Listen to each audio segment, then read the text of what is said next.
മുറിയിൽ തട്ടി വിളിക്കുക, അവരോട് ലൈംഗിക നിക്ഷേപം നടത്തുക, അവരെ അതിനുവേണ്ടി ക്ഷണിക്കുക, അത്തരമൊരു സാഹചര്യം സിനിമയിലുണ്ടോ? ഈ ഹേമ കമ്മിറ്റി റിപ്പോർട്ടിലെ പരാമർശത്തിന് അപ്പുറത്തേക്ക് എപ്പോഴെങ്കിലും അമ്മയ്ക്ക് സംഘടനയ്ക്ക് അത്തരം പരാതികൾ ലഭിച്ചിട്ടുണ്ടോ? അത് ശ്രദ്ധയിൽപ്പെട്ടിട്ടുണ്ടോ?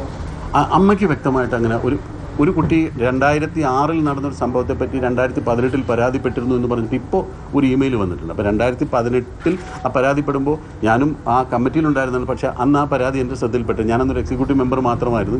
ആ പരാതി എൻ്റെ ശ്രദ്ധയിൽപ്പെട്ടിട്ടില്ല. തീർച്ചയായിട്ടും ഞങ്ങളത് അന്വേഷിച്ച് അതിനൊരു മറുപടി ആ കുട്ടിക്ക് കൊടുക്കുന്നതാണ്. ഇപ്പോഴാണ് ഞാൻ ആ മെയിൽ കാണുന്നത്. 2006 നടന്നൊരു സംഭവത്തെ അടിസ്ഥാനപ്പെടുത്തിയാണ് പരാതി തന്നിട്ടുള്ളത്. തീർച്ചയായിട്ടും അങ്ങനെ ഒരു പരാതി ഇഗ്നോർ ചെയ്തത് തെറ്റാണെന്ന് തന്നെ വിശ്വസിക്കുന്ന ഒരാളാണ് ഞാൻ. അങ്ങനെ ഇഗ്നോർ ചെയ്യാൻ പാടില്ല. അങ്ങനെ ഒരു പരാതി ഒരു പെൺകുട്ടിക്കുണ്ടെങ്കിൽ തീർച്ചയായിട്ടും അന്വേഷിക്കാൻ, അതിന് നടപടിയെടുക്കാൻ വേണ്ട പരിപാടി നമ്മൾ ചെയ്യുകയും ചെയ്യണം. ഇപ്പോൾ ഈ അടുത്ത കാലത്തുള്ള പല പരാതികൾക്കും പോലീസിനെ സമീപിക്കേണ്ട കാര്യങ്ങൾക്ക് ഞാൻ പോലീസിനെ സമീപിച്ചിട്ടുണ്ട്. നമ്മൾ അതിനുവേണ്ടി അംഗങ്ങളുടെ സംരക്ഷണമാണല്ലോ ഒരു സംഘടനയുടെ പ്രഥമ ബാധ്യത എന്ന് പറയുന്നത്. തീർച്ചയായിട്ടും അങ്ങനെ ചെയ്യണം.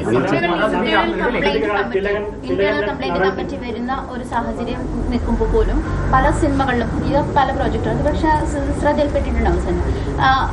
എന്തുകൊണ്ടാണ് IC ആവശ്യപ്പെടുന്ന പല സ്ത്രീകളെയും അല്ല പല ആക്ട്രസ്മാരെയും മാറ്റി നിർത്തുന്ന സാഹചര്യം കൂടി ഉണ്ടെന്ന് അവർ നമ്മളോട് കോൺഫിഡൻഷ്യലായിട്ട് തന്നെ പറഞ്ഞിട്ടുള്ള സാഹചര്യമുണ്ട്. എന്താണ് ഒരു പുതിയ പ്രോജക്റ്റിലായിക്കോട്ടെ അല്ലെങ്കിൽ പുറത്ത് ചിത്രീകരിക്കുന്ന ഒരു പ്രോജക്റ്റിലായിക്കോട്ടെ എന്തുകൊണ്ടാണ് ഈ IC വരാനുള്ള തടസ്സം? IC ഇന്റേണൽ കംപ്ലയിൻറ്റ് കമ്മിറ്റി ചെയ്യേണ്ടത് ഒരു തൊഴിലുടമയാണ്. അതായത് ഒരു പ്രൊഡ്യൂസറാണ് ഒരു ഇന്റേണൽ കംപ്ലയിൻറ്റ് കമ്മിറ്റിയെ വെക്കേണ്ടത്. അതിൽ അമ്മയ്ക്ക് അതിനകത്തൊരു നിർദ്ദേശം വെക്കാനോ അതല്ലെങ്കിൽ അത് ബലം പ്രയോഗിക്കാനോ അതിൽ നിർബന്ധമായിട്ട് ചെയ്തേ പറ്റുമെന്ന് പറയാനോ ഒരു സ്വാതന്ത്ര്യമില്ല. അത് ഒരു തൊഴിലുടമ ചെയ്യേണ്ടതാണ്. അവിടെ ഉണ്ടാകുന്ന ആ തൊഴിൽ മേഖലയിൽ ഉണ്ടാകുന്ന സ്ത്രീകൾക്കുണ്ടാകുന്ന കംപ്ലയിൻറ്റുകൾ ആ തൊഴിലുടമ പല ഷൂട്ടിംഗ് സെറ്റിലും ഇന്റേണൽ കംപ്ലയിൻറ്റ് കമ്മിറ്റി ഉണ്ടെന്നാണ് എനിക്കറിയാൻ കഴിഞ്ഞിട്ടുള്ളത്. പിന്നെ ഞാൻ വിശ്വസിക്കുന്നത് അമ്മ itself an internal complaint committee.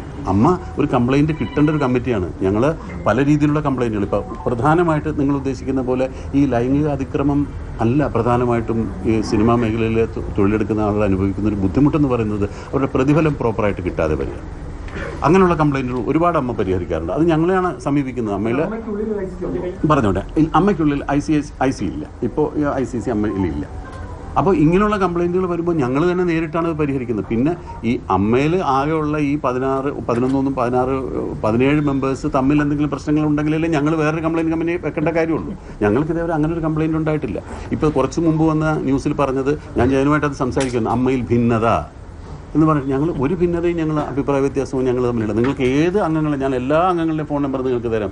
ഏത് എക്സിക്യൂട്ടീവ് അംഗങ്ങളെ വിളിച്ച് ചോദിച്ചോളൂ. ഞങ്ങളിൽ അങ്ങനെ ഒരു ഭിന്നത ഉണ്ടായിട്ടില്ല.